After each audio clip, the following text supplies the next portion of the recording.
Selamat datang para penumpang yang terhormat di pojok laksana. Saya Andara yang akan memandu acara pada hari ini.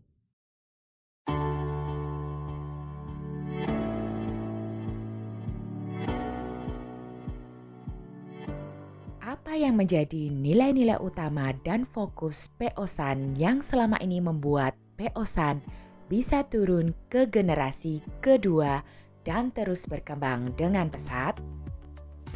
Ya, PO-san ini memang dibangun oleh founder kami dan kebetulan kami generasi keduanya sudah langsung mendampingi. Jadi dalam proses berdirinya PO-san oleh founder kami, terus proses berjalannya perkembangan PO-san, kami sudah berdampingan antara founder generasi pertama dan kami generasi kedua. Namun tepatnya di tahun 2001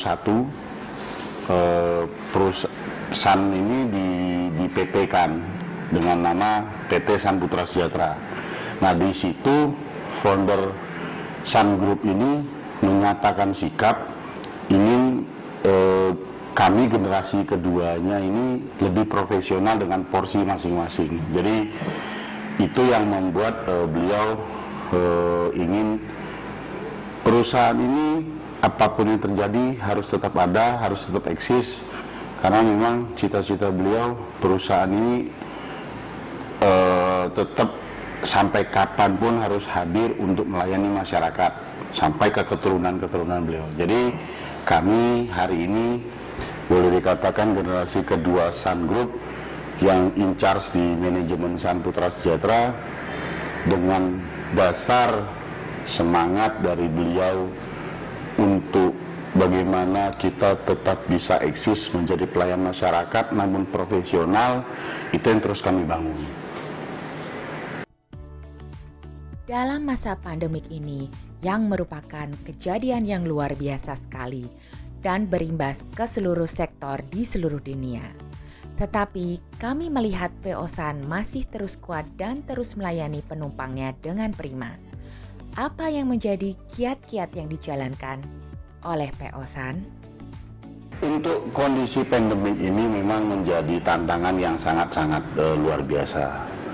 Pastinya menurut saya tidak ada yang siap untuk kondisi ini karena pandemik COVID-19 ini tidak pernah ada aba-aba ataupun gambaran bakal menyerang seluruh dunia ini secara keseluruhan. Nah, artinya ini kan kondisi yang memang harus kita hadapi bersama. Nah, kami dari Sun Group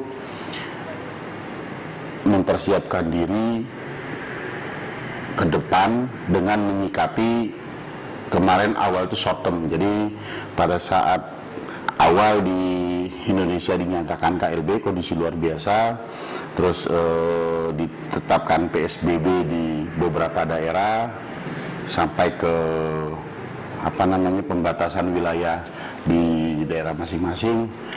Di situ memang sekali lagi tidak ada yang siap dan tidak ada yang merasa ini mudah. Ini semua hantaman badai yang cukup berat dan besar untuk seluruh, tidak hanya transportasi mungkin menurut saya. Nah, namun kalau bicara Sun menyikapi ini, kami pasti melakukan apa yang bisa kami lakukan untuk perusahaan ini bisa survive. Jadi yang pasti pertama kita langsung cost cutting. Jadi kita cost cutting mana yang menjadi biaya-biaya yang bisa kita tahan, kita undur, kita stop semua. Terus yang kedua, kalau kita bicara internal untuk karyawan semua kita lakukan remunerisasi. Jadi alhamdulillah kita tidak ada yang di PHK, namun karena efektivitas perusahaan, utilisasi perusahaan menjadi nol, waktu itu ada beberapa bagian yang kita rumahkan, namun tetap kita berikan basic salary dan support sembako, juga para pengemudi kita lakukan hal yang sama. Itu tepatnya 3 bulan ya, 3 bulan persis. Nah, setelah itu kemarin mulai Juni tanggal 8 sesuai keputusan Menteri Perhubungan kita boleh jalan, tapi belum efektif 100%, tapi di Juli kita sudah mulai jalan running, boleh dikatakan running well lagi. Nah, dari situ selama pandemi ini dan kita mau mengantisipasi ke depan, kita berbicara dengan stakeholder. Jadi yang pasti pertama kepada pihak pembiayaan, baik itu bank maupun leasing. Kedua kepada vendor besar kita ajak bicara dan alhamdulillah banget semua mengerti. Dari situ kita melakukan pengetatan biaya dan penguatan penyetopan semua pengeluaran yang bisa kita tahan semua, karena kita BOD memperhitungkan bagaimana cash flow perusahaan ini bisa selamat sampai ke waktu itu kalau dari Maret kita estimasi sampai ke Desember. Nah, ini kita terus alhamdulillah sudah berjalan dari mulai Juli, ini sudah mulai masuk bulan kedua, kita sudah beroperasi kembali. Ya, kita terus menyusun strategi untuk jangka panjang ke depan. Jadi kita memang melihat apa yang menjadi kebutuhan masyarakat. Karena kalau kami cermati secara marketing, ini terjadi shifting moda ini.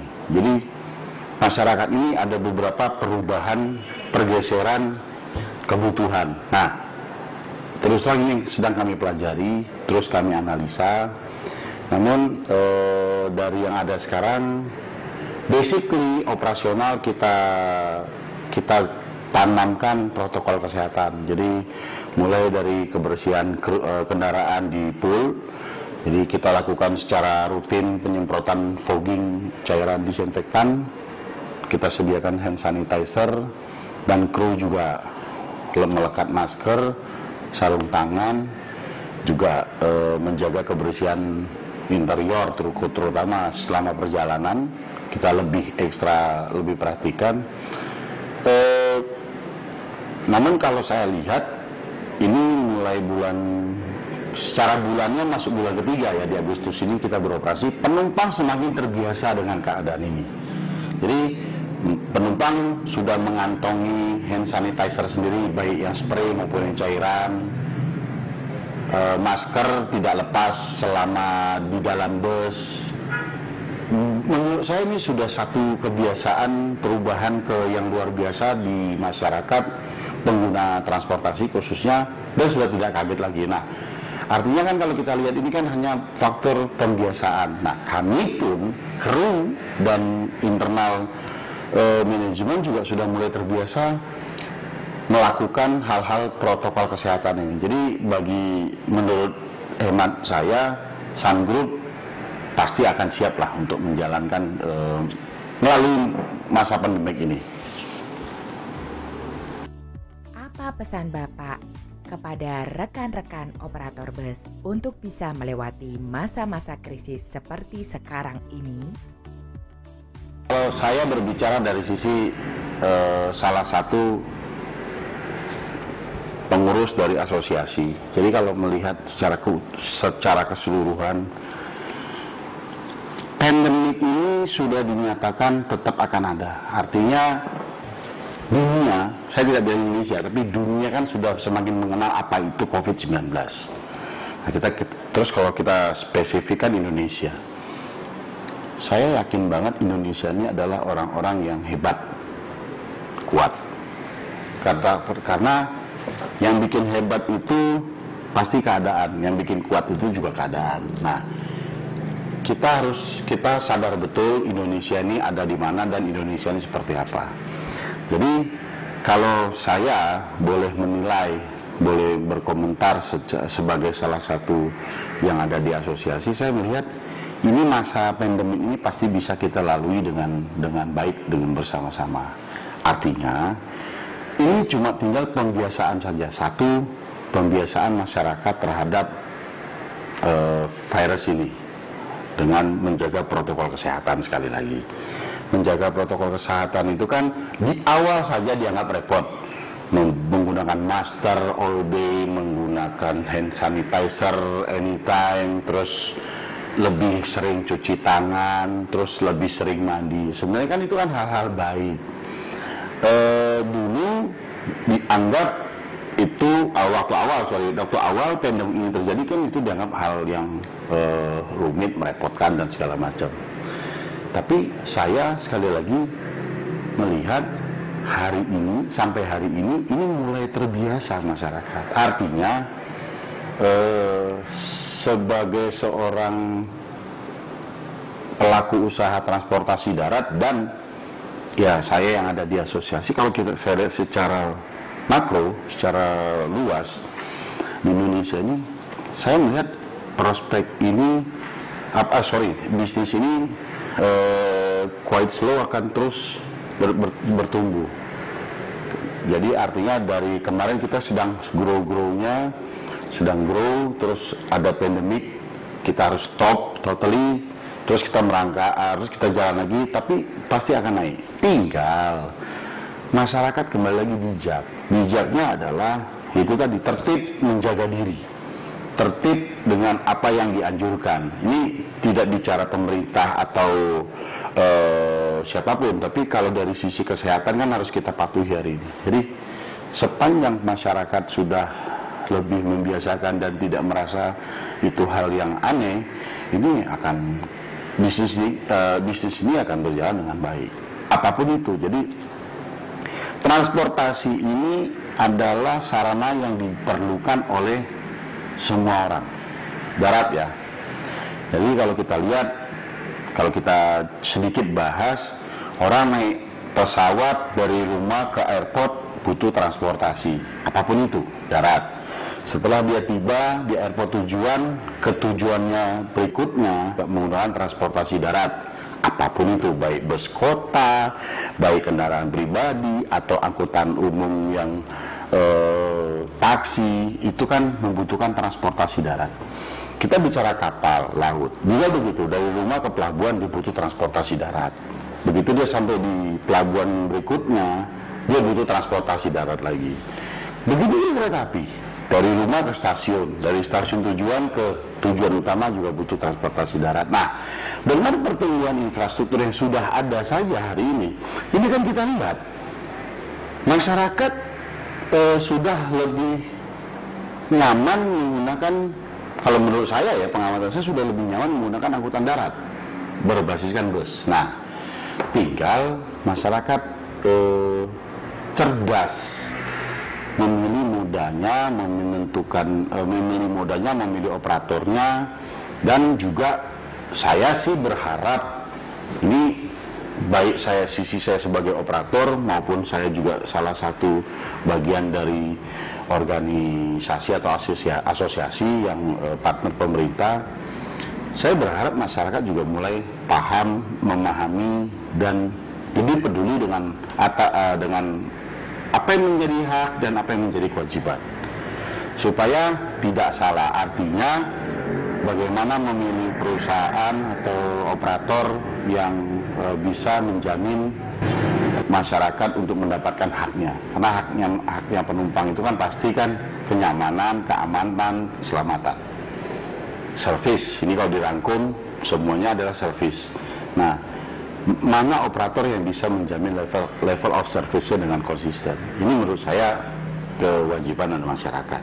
Jadi dari situ kan juga dilihat unsur-unsur lain, aspek hukumnya, legalitasnya. Jangan sampai nanti ya kita tidak berharap ada hal yang tidak baik. Tapi kalau terjadi, saudara-saudara pengguna ini juga hak hukumnya sebagai penumpang atau pengguna itu jelas. Mungkin itu sih dari saya. Apa pesan Bapak untuk para pecinta bus dan para penumpang transportasi publik di Indonesia? Saya harap masyarakat yang butuh sudah waktunya beraktivitas dan sudah harus beraktivitas tidak usah khawatir menggunakan kendaraan moda transportasi darat khususnya berbasiskan bus, tentu yang berizin, baik itu dari terminal atau dari perwakilan atau agen kami yang terdekat yang ada di lingkungan saudara-saudara. Namun pastikan, itu yang saya sampaikan sebelumnya, pastikan membawa kelengkapan yang sesuai protokol kesehatan. Untuk seluruh moda transportasi darat umum yang ada di Indonesia, saya yakin rekan-rekan operator sudah menerapkan protokol kesehatan. Jadi tidak usah khawatir, tidak usah ragu kalau mau menggunakan jasa transportasi darat berbasiskan bus khususnya. Dengan kondisi pandemik ini kemarin, saya melihat banyak fenomena yang terjadi yang dalam tanda kutip non umum menjadi kendaraan umum, di mana dari sisi legalitas mereka sudah pasti menyalahi. Nah, ini yang saya sampaikan, yang juga saya pertegas ulang, mohon masyarakat memperdulikan, lebih mengutamakan dan melihat apa yang menjadi hak dan apa yang menjadi kewajiban. Karena sebelum mendapatkan hak, tentu kan harus melakukan kewajiban. Di situ kalau kita detailkan di pelayanan transportasi umum ini, pastilah pilihlah perusahaan yang mempunyai legalitas yang jelas. Pilihlah moda transportasi yang sesuai dengan regulasi pemerintah. Salah satunya yang paling gampang dan simpel itu adalah kendaraan umum, angkutan umum itu yang pasti plat kuning. Ini yang jangan salah, tidak ada yang plat hitam. Kalau Anda menggunakan yang di luar plat kuning, berarti Anda sudah menyumbang melakukan kesalahan, bahkan mendukung kesalahan itu berkembang. Ketiga, semua bisa mengakses kalau untuk dari registrasi, baik itu legalitas untuk trayek maupun polisi kendaraan. Bahkan kalau ingin mengakses ke perusahaannya sendiri kan juga sudah banyak perusahaan yang sesuai dengan ketentuan itu sudah membangun website. Jadi sudah bisa diakses di dunia maya, baik dari mobile Google dan segala macam. Nah,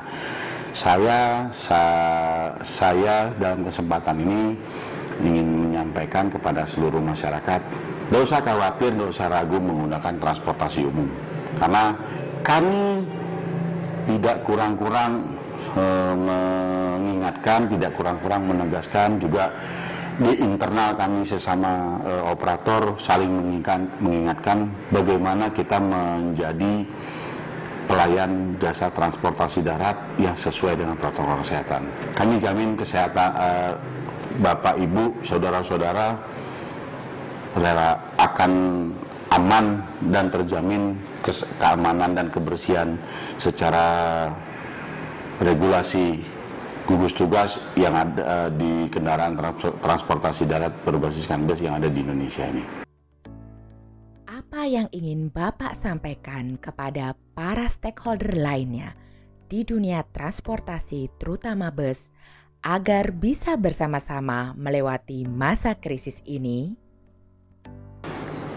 Saya sebagai salah satu operator berharap pemerintah dapat membantu melakukan satu hal besar terhadap kami agar kami tetap bisa bertahan dan eksis sebagai pelayan masyarakat. Yang pertama pasti dari sisi pembiayaan, perbankan. Nah, ini kalau kita lihat POJK 11 yang sudah hadir itu tidak bisa diimplementasikan di perusahaan transportasi darat. Ya, karena di situ ada beberapa klausul yang kami melampaui.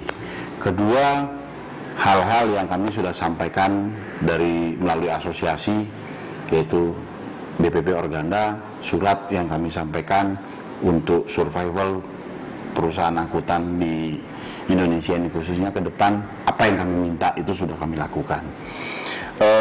Dari Kementerian Perhubungan, ya kami mohon dapat diawasi lebih maksimal seluruh pihak yang ada di jalan raya ini yang menggunakan transportasi khususnya, baik itu bus, baik itu non bus, baik itu dalam trayek maupun tidak dalam trayek.